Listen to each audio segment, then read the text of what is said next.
வணங்கி மகிழ்கிறேன். இந்த பட்டிமன்றத்திலே நடுவர் பொறுப்பேற்று நல்லதொரு தீர்ப்பை எங்கள் பக்கம் வழங்க இருக்கிற நடுவர்களுக்கு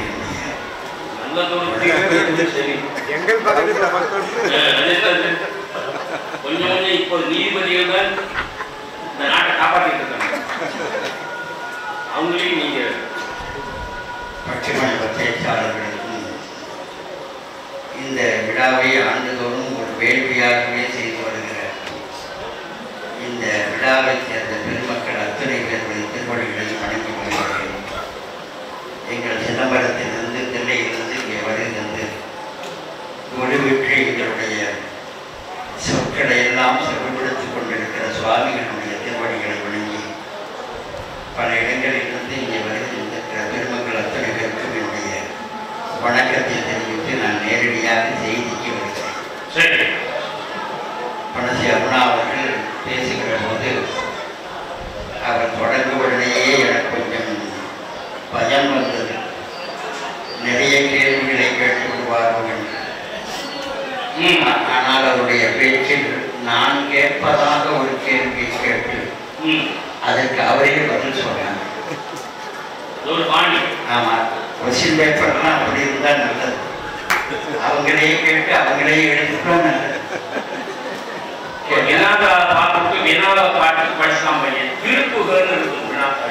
திருப்பி பார்த்தா இன்னொரு வினா இருந்தது. இது நியாயமா இருந்தது. வினாக்கா வச்சுட்டு பின்னாடி திருப்பூர்னா பின்னாடி விடையும் கூட எதிர்பார்க்கிறேன். அது மாதிரி நியாயம் மனுஷன் கேள்வி கேட்டு விடையிட்ட நம்மெல்லாம் படிக்கிற போது டிஓ வருவாங்க. நாளைக்கு டிஓ வருவாருன்னா இன்னைக்கு நம்ம பையங்களை தயார் பண்ணணும். நாளைக்கு வந்தாருன்னா நான் இந்த கேள்வியை கேட்பேன், நீ பதில் சொல்லணும்னு சொல்லிடுவோம். சொல்லி வச்சுடுவோம். சொல்லுவீங்க மோசமான நான் ஒரு நாள் அந்த மாதிரி மறுநாள் டிஓ வந்தேன். முதல் நாள் பையனை தயார் பண்ணேன். அவர் வந்து உட்கார்ந்தோன்னு நான் பதில் சொல்லுவேன். கேள்வி கேட்பேன். நேரு எங்க பிறந்தா அப்படின்னு கேட்பேன். அலகாபாத்தில் பிறந்தான்னு சொல்றாங்க. இன்னொரு பையனை காந்தி எங்க பிறந்தா, போர்பந்தரில் பிறந்தார்னு சொல்லணும். ராதாகிருஷ்ணன் எங்க பிறந்தார், சர்வபள்ளியில் பிறந்தார்னு சொல்லணும். ஏன் பதில ஞாபகம் வச்சுங்கடா, பதில் சொல்லணும்டா. டிஓ வந்தோன்னு நான் அவங்கள கேட்க வேண்டும். மறுநாள் டிஓ வந்துட்டார். நான் கேட்கணும். எனக்கு என்னன்னா எவர்கிட்ட எந்த கேள்வியை சொன்னேன்னு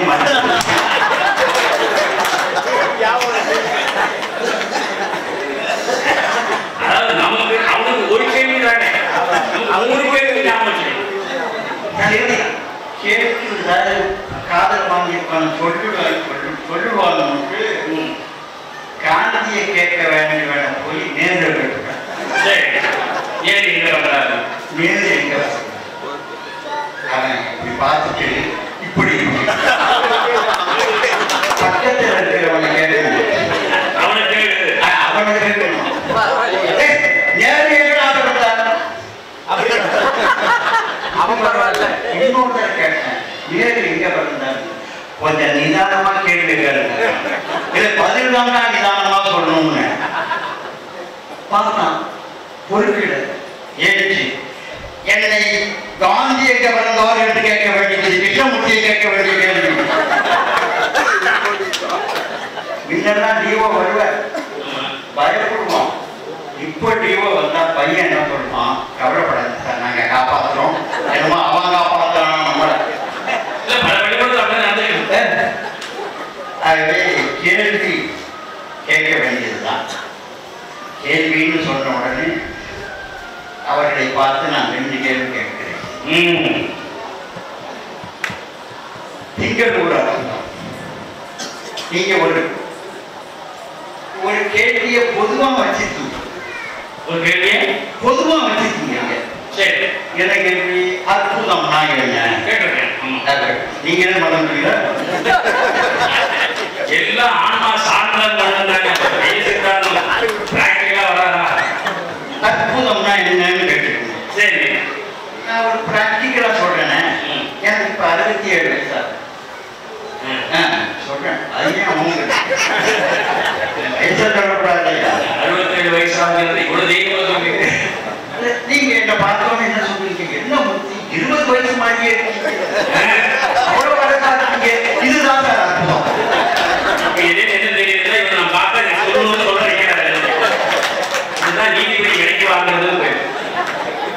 அற்புதம்னா என்ன? இயற்கைக்கு முரணானது, இயற்கைக்கு மாறுபட்டது, இயற்கைக்கு வேறுபட்டதுமான நிகழ்வுகள் நடந்தால் அது அற்புதம். நடக்கவே வாய்ப்பில்லை என்று இருந்து அது நடந்தால் அற்புதம். அதுதான் இங்கே என்ன அற்புதம் நடந்தது? நிகழ்வு அற்புதத்தில் ஒரே ஒரு அற்புதம். கருணாவதி கதையெல்லாம் சொன்ன பாம்பு திரும்பி விட்டது. மூத்த திருநாவுக்கரசை ஒன்று கூடாம பாடி பையன் எழுதுட்டான். அதுதான் அற்புதம். பாக்கி என்ன சாதாரணமானது.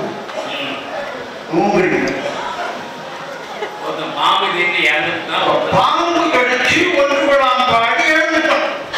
அதுதான் அற்புதம். மற்றபடி ஐயாவுக்கு சாப்பாடு போடுறது வந்து ஏதாவது நிகழ்ந்த அற்புதம் தான். நான் உங்களை கேட்கிறேன், ஒன்று கூடாம பாடி அந்த குழந்தை எழுந்துட்டான். அப்போது இடையில் பார்க்கிறார் அந்த குழந்தைய. அப்படும் பார்க்கிற, ஆஹா குழந்தை எழுந்துட்டானே, உயிர் பிழைத்துட்டானேன்னு அப்பூதி அடிகள் மகிழ்ந்தாரா? சரி, ஏன் மகிழவில்லை? மகிழவில்லை. அப்படியானால் அந்த அற்புதம் அப்பூதி அடிகளையே இருக்கவில்லையே, நம்ம எப்படி இருக்கும் சொல்லுங்க. சரி, எழுந்த அந்த மூத்த திருநாவுக்கரசை பார்த்து இறந்த திருநாவுக்கரசை எழுந்து நிற்கிறான். அவனை பார்த்து மகிழாமல் இருந்த அந்த அப்பூதி அடிகள் அந்த குழந்தை மேல அந்த பையன் மேல ஒரு குற்றத்தை சுமத்துகிறார். அப்பூதி அடிகள் என்ன குற்றம்? அப்பூதி அடிகள் பார்க்கிற, எப்ப அவனுக்கு சந்தோஷம் இல்லையான்னு கேட்கிற போது அப்பூதி அடிகள் சொன்ன வார்த்தை, அடியாருக்கு அமுதூற்றுவதற்கு இவன் காலம் தாழ்த்தி விட்டான் என்கிற ஒரு குற்றத்தை சுமத்துகிறார்கள். அவன் எப்படி அது வந்து மனதில் போடக்கூடிய நெருடல் இருக்கிறதே. நான் உங்களை பார்த்து கேட்கிறேன், காலம் தாழ்த்தியது மூத்த திருநாவுக்கரசா? பாம்பு தானே காரணம்.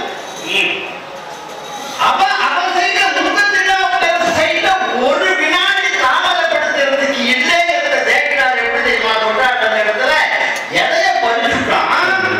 பாம்பு கடிச்சுட்டு பாம்பை உதறி விட்டுட்டு எவ்வளவு சீக்கிரம் அம்மாட்ட கொண்டாந்து கொடுத்தாங்கிறத தேக்கினார் எதிரா தெரியுமா? விஷம் ஏறுகிற உடம்பு, அவன் உடம்பு விஷம் எவ்வளவு வேகமா ஏறுமோ அதை விட வேகமா கொண்டு வந்து கொடுத்தாங்கிறாரு. எப்படி மூத்த திருநாவுக்கரசு தாமதமா ஆட்சியான்னு சொல்ல முடியும்? உங்களால் சொல்ல முடியும்? அப்படியான மூத்த திருநாவுக்கரசு மேலே அப்பூதி அடியில் நிகழ்ந்த ஒரு அற்புதத்திற்கு மேலே ஒரு குற்றம் சாட்டுகிறார். அவருக்கே அந்த மனதில் இடம்பெறவில்லை, நமக்கு எப்படி இடம்பெறும்? திருவையாற்று அற்புதம் வாங்க. அடுத்த இன்னொரு கேள்வி, முக்கியமான கேள்வி. சரி, இறந்த மூத்த திருநாவுக்கரசு சுருட்டி வச்சுட்டு அமுதூட்டுவதற்கு முயற்சி பண்ணாங்க. நான் உங்களை கேட்கிறேன், ஒரு ஊர்ல கோயில் இருக்கிற ஊர்ல 4 வீதியில ஏதாவது ஒரு மூலையில இருக்கிற வீதியில வீட்டுல ஒருத்தர் இறந்தாலும் உடனே கோயில மூடுறோமே, காலம் நடப்பதில்லையே, பூசைகள் நின்று விடுவே, அதன் பின்னாலே அடக்கம் பண்ணவர் தானே பூஜை நடக்காது, சாங்கியெல்லாம் செய்தவர்கள் தானே பூஜை நடக்கிறது. இங்கே ஒரு சவத்தை சுருட்டி வச்சுட்டு மானியத்தில் பூஜை பண்ணது எந்த சட்டத்தில் வந்தது? எப்படி இந்த 2 நெருடலில் இருக்கிற இந்த அற்புதம் எப்படி நம்முடைய மனதை கவரும்? இதுதான் கேள்வி. எங்க அற்புதத்துக்கு வாங்க. இங்க அற்புதம் ஒன்றே ஒன்றுதான். அழகா சொன்னாங்க, இங்கெல்லாம் கையெல்லாம் தேங்கி போய் எலும்பு மட்டும்தான், எலும்பு கையால போற, கை அதுக்கு மேல அசைக்க முடியல, மார்பால போறான்னு எழுதுற.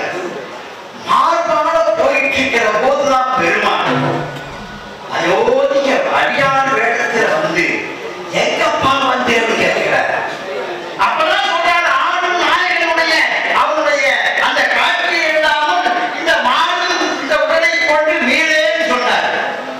அதுக்கு சுவாமி சொன்னாரு, அங்க போய் பார்க்கறது ரொம்ப கஷ்டமாச்சு, முடியாது பார்ப்பேன்.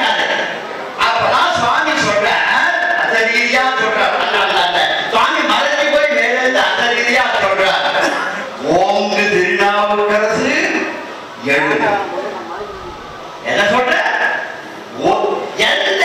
இந்த திருமையாற்ற மாதிரி நீங்க வேற எந்த சமயத்திலாவது ஒரு அற்புதத்தை காட்டுங்கள்.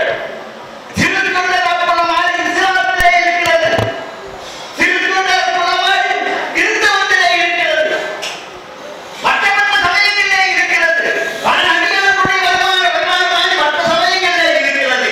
இந்த திருமையாற்ற அற்புதம் மாதிரி எந்த சமயத்தில் இருக்கிறது என்று உங்களால் காட்ட முடியுமா? அப்படிப்பட்ட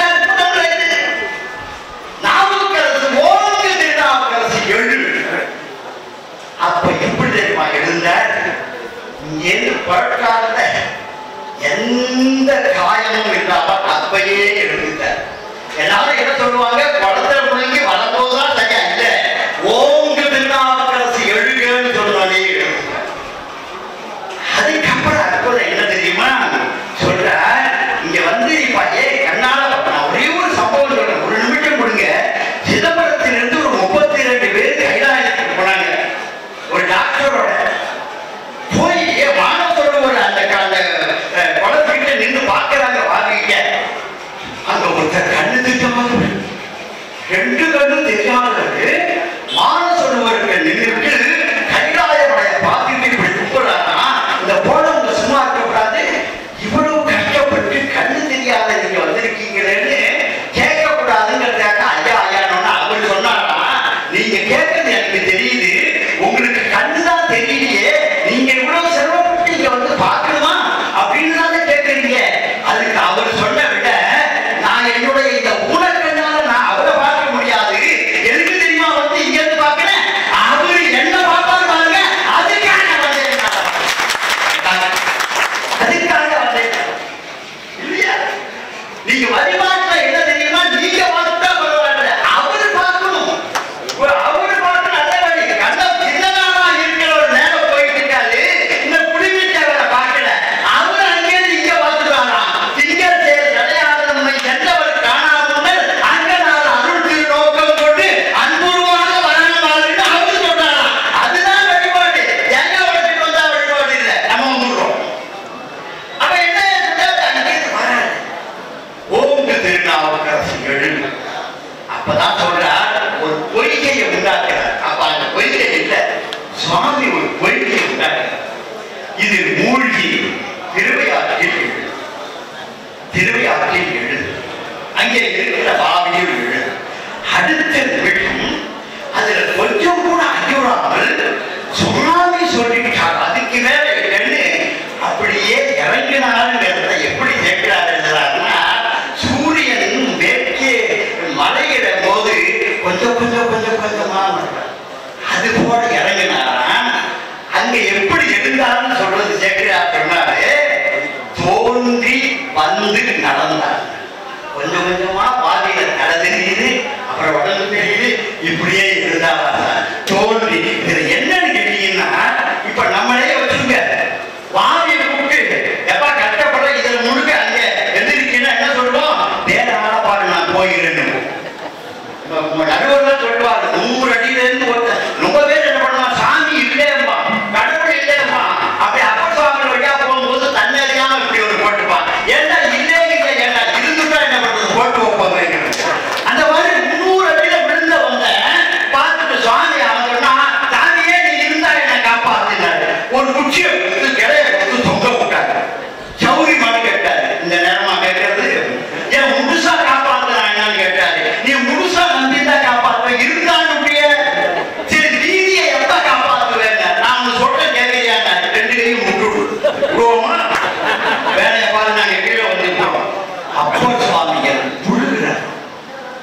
பிணையோடு வருவதை கண்டேன்.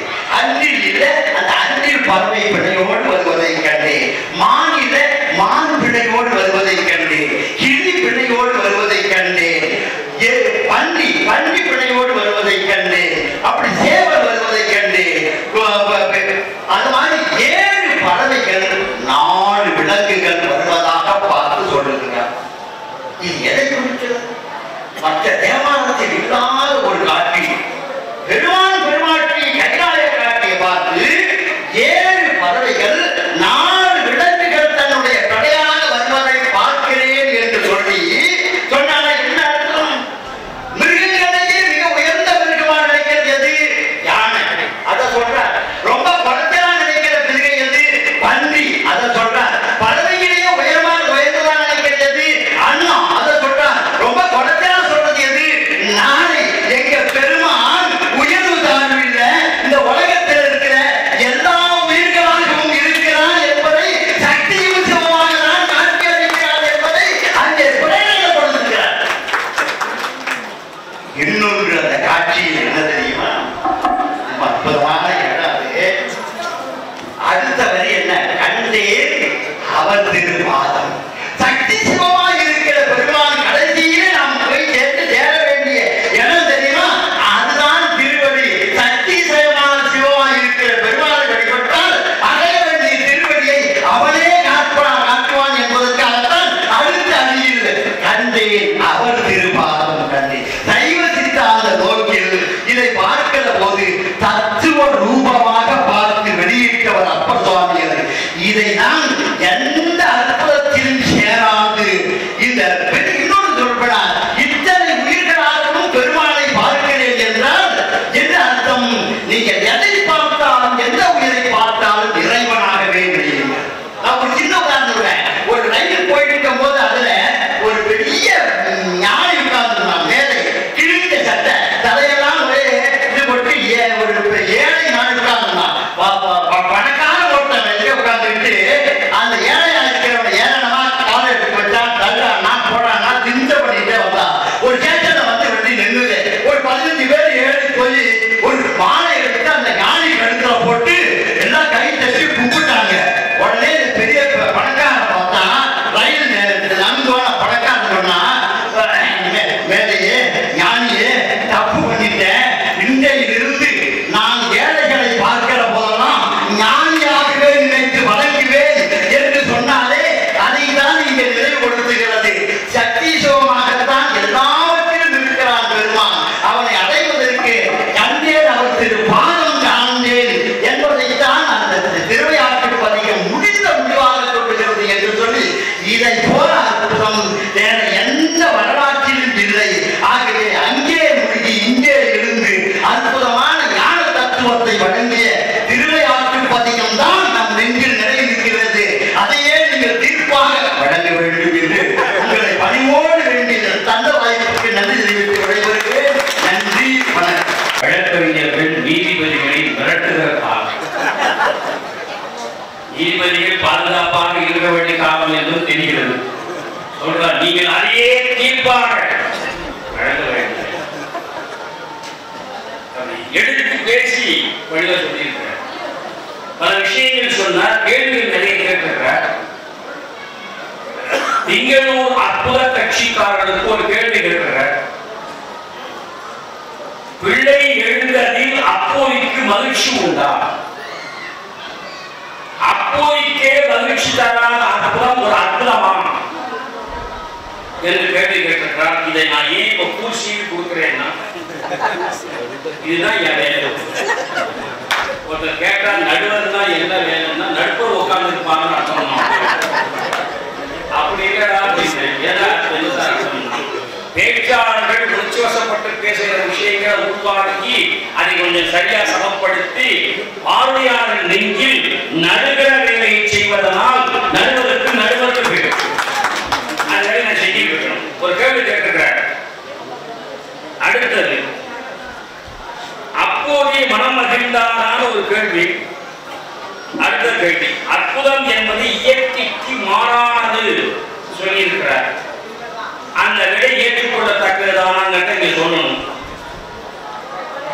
அடுத்தது பிள்ளை மீது ஒரு குற்றத்தையே அப்போது சுமத்தி விட்டார். அது பொருந்துமா, அது நியாயமா என்று அடுத்தவருக்கு அப்பாவே ஒரு பிள்ளை ஒரு குற்றம் சுமத்திட்டாரே என்ற 3 கேள்வி கேட்கிறார். அந்த 3 கேள்வி நான் குறித்து வைத்திருக்கிறேன். நீங்கள் அது ஒன்று கேட்கிறார். பிள்ளை இறந்து போனது பிள்ளையை பாயத்தை சுத்தி கொண்டு போய் கூட்டுக்குள்ள வச்சுட்டு வெளியே வந்து ஒண்ணுமே நடக்காத மாதிரி பெரிய பகவான கூப்பிட்டு மாகேச பூஜை பண்ண அளவுக்கு சைவ சம்பிரதாயத்தில் இன்று ஏற்றுக்கொள்ளப்பட்டதா? இன்னைக்கு ஒரு கோயில் மரணத்தில் ஒருத்தர் செத்துப்பட்டாலும் கோயிலே முடிக்கிறான். இதெல்லாம் எங்க கத்துக்கிட்டான்னு தெரியும்.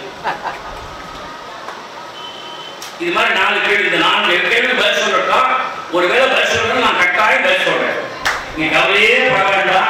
இந்த 4 கேள்விகளுக்கும் சரியான பதில் சொல்லுவேன் என்று அன்போடு தெரிவித்து கொண்டு ஒரு செய்தி சொன்னார். கைலாயத்தில் போய் ஒரு கூடன் போய் கைலிநாதரை பார்த்தார். கைலாயநாதர் இவர் பார்த்தாரா அவர் இவர் பார்த்தார். அது கண்ணப்பர் மலையில் ஏறும் போது கண்ணப்பரை புள்ளித்தேர் பார்த்தார். உங்களுக்கு தான் ஒரு கேள்வி வந்திருக்கும்.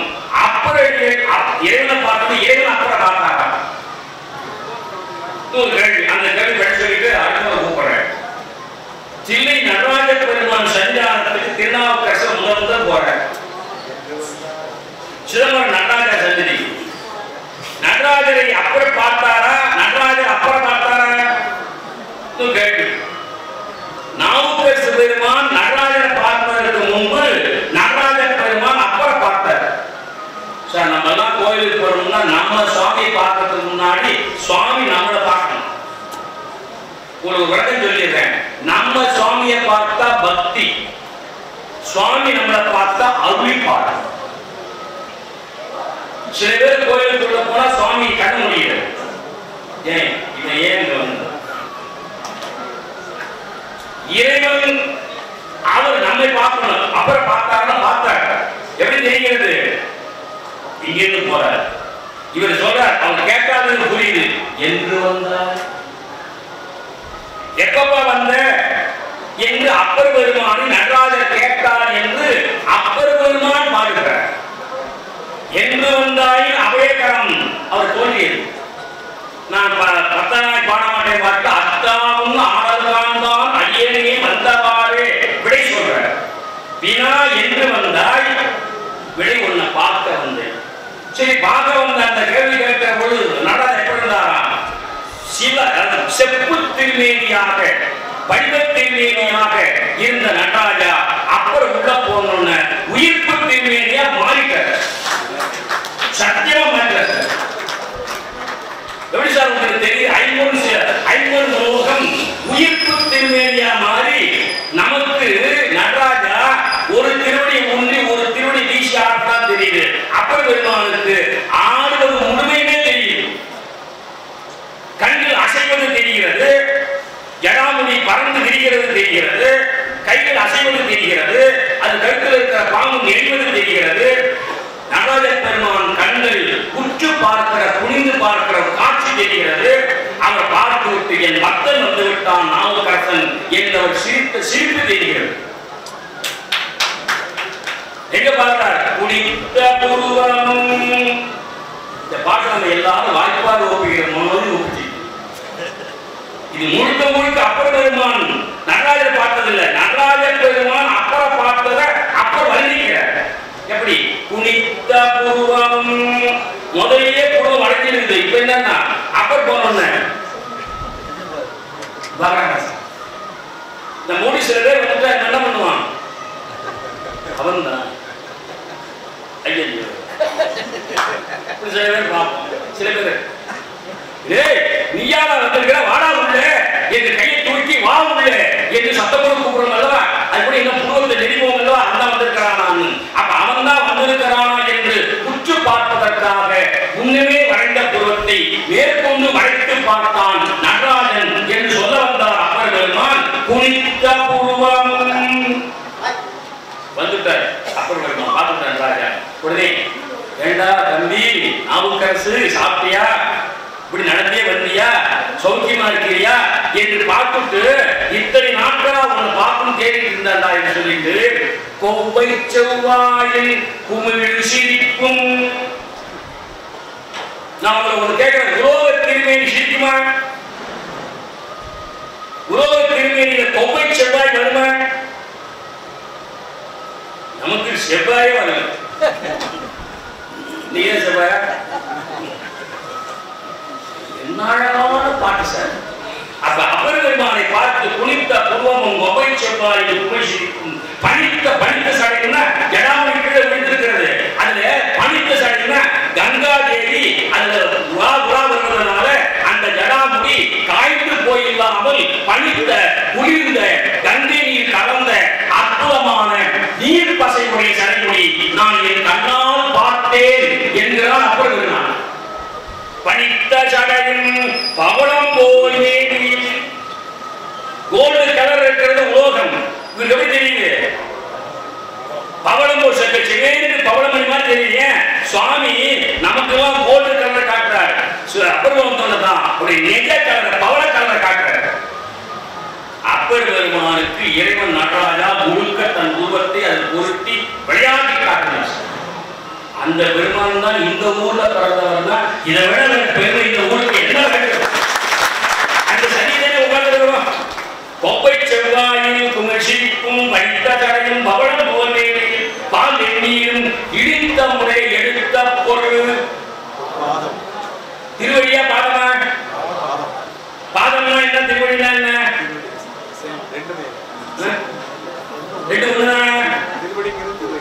திருவடி என்பது கணுக்கால் வரையில் தெரிவது. ஊன்றியது திருவடி. கணுக்கால் தெரியும், மேல் பகுதி தெரியும். பாதம் என்பது உள் பகுதி தெரியும். சார், இது திருவடி, இது பாதம்.